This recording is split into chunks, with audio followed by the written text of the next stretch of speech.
आत्ताच थोडासा पाऊस येऊन गेला आहे बरं का. आणि पाऊस येऊन उघडला आहे, पूर्ण उघडला आहे, पण ओलं झालं आहे बघा. इथं जागोजाग पाणी साठलं आहे, ओलं झालं आहे. त्यामुळे शेळ्यांना चारा टाकायचं लय अवघड येते. आणि यावेळी वाळला चारा अशा वेळी जर असला ना शेळ्यांना लय उपयोग येतो बरं का वाळला चारा. कारण वाळला चारा चांगला खाते त्या आणि शेळ्यांना पोटात ऊब राहत्या. आणि वल्ला चारा जर खाल्ला ना जरा पोटात त्यांना गारटा होतो. अगोदर वाऱ्यात थोडासा गारवा असते आणि पोटात गारटा होते, त्यामुळं शेळ्यांची तब्येत अचानक बिघडू शकते. त्यामुळं वाळलेला चारा शेळ्या असो मेंढ्या असो असायला पाहिजे बरं का.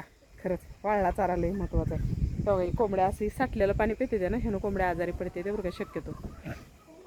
हे बघा साठलेलं पाणी प्यायला लागले आणि आपण ह्यावर काही उपाय पण करू शकत नाही. पाणी साठलं आहे आणि पिऊ नये ह्यासाठी काय करू शकत नाही. आणि असं पाणी पण आता बघा ही जाळीत आमचं आहे ना, आमच्याच न कोणाच्यात पण असं जागोजाग पाणी साठलेलं असते. हे बघा इथं साठलं आहे, पाठीमागं उकिरड्यात साठलं आहे, नंतर इकडं साठलं आहे, पलीकडं झाडाखाली साठले, असं म्हणजे सगळीकडं पाणी साठलेलं असतं. आणि ते साठलेलं पाणी प्यायलं नाही कोंबड्या शक्यतो आजारी पडते त्या. आणि त्यामुळं काय करायचं, एक गोळी आहे बरं का, 100 रुपयाला गोळी आहे. ती गोळी आपण प्यायच्या पाण्यातून कोंबड्यांना दिली तर कोंबड्या आजारी पडत नाही त्या बरं का. तिकडे चालू आहे कोंबड्याचं खायचं. त्यांचं खाद्य भिजलं आहे थोडंसं, म्हणजे ते खाताना जे सांडलेलं असतं ना ते सांडलेलं खाली वाया जाऊ नये म्हणून आम्ही इथं हातरतो आहे कागद. आणि ह्या कागदावर ते खाद्य सांडलेलं असते, पण ते पाऊस आल्यामुळे भिजलं आहे आणि भिजले तरी पण ते कोंबड्या खाते त्या. म्हणजे काय एवढं ही म्हणजे काय प्रॉब्लेम येत नाही. आणि ह्या पाण्यात आपण ते गोळी घालतो. हे बघा इथं पाटीत पाणी असतं आणि त्या पाटीतल्या पाण्यात गोळी घालतो आणि ते गोळीचं पाणी कोंबड्या प्यायला ना आजारी पडत नाही बरं का. आणि आज अंडी विकून आली.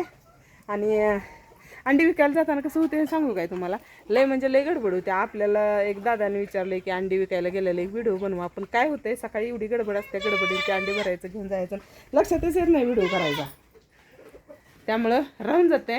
हे बघा इथं कोंबड्या खायला लागल्यात, तिथं खायला लागल्यात, तिथं खायला लागल्यात. खाद्य कोंबड्यांचं चाललंय खाद्य खायचं. आणि शेळ्या दाखवते शेळ्यांचं काय चाललंय. हवं ह्यांचं काय चाललंय, त्यांचं चाललंय इथं तुत्ती बांधली होती, तुत्ती खायचं चालू आहे. तुत्ती काय आमच्यात जास्त नाही बरं का, थोडीशी कडण लावलेली आहे.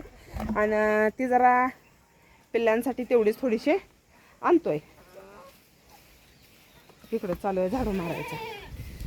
पाऊस आले राड झाले आणि कोणी लागला तर झाडू मारायला.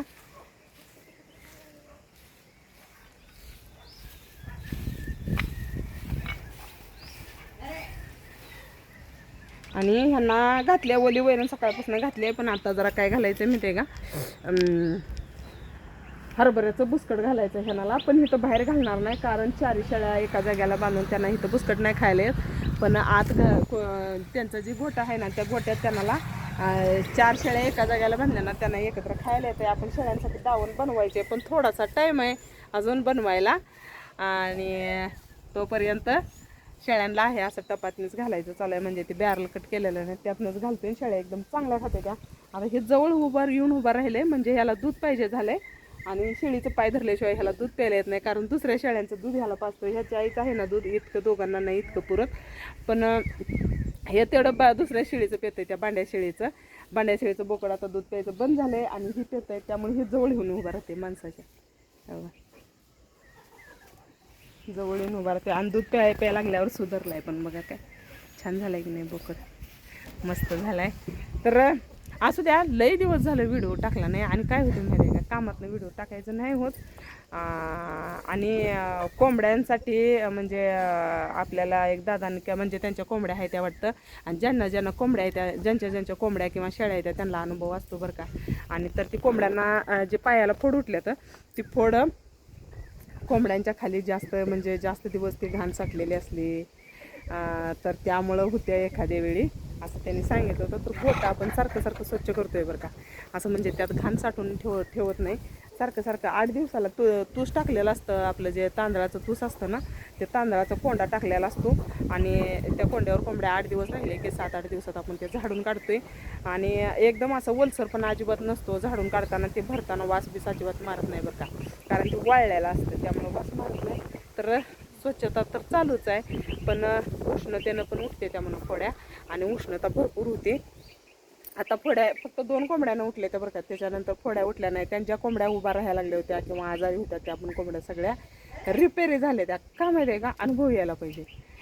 जर नुकसान झालं तरी पण चालतंय, पण अनुभव यायला पाहिजे. नंतर आपण जर पाळायला लागलं तर आपल्याला समजतंय की बाबा काय होतंय. आता कोंबड्यांना आमच्या निवाराच्या कसं झाले, कोणत्या वातावरणात झाले कोंबड्यांना आता फ्रेश जाळी मारून त्या कोंबड्या पाहिजे त्या.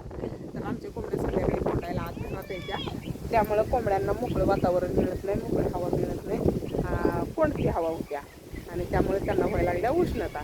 तर काय नाही, आपण पुढच्या वर्षीपर्यंत एकदम चांगला कोंबड्यांसाठी करणार आहे. तर बघूया, होईल पुढच्या वर्षीपर्यंत. मला वाटतं नाही ह्या वर्षी होईल, कारण त्याला पण लागतंय जर असं बॅलन्स लागतंय आणि बॅलन्स आपल्याकडे अपुरा असल्यामुळं आपण जाळी आणायला थोडासा वेळ लागणार आहे. असं द्या, चालायचं आहे ना. तर असू द्या, एवढाच व्हिडिओ. कसा वाटला सांगा. व्हिडिओला सगळ्यांनी लाईक करा, शेअर करा, नवीन असलेल्यांनी सपोर्ट करा. धन्यवाद. भेटूया आणखी एका नवीन व्हिडिओमध्ये.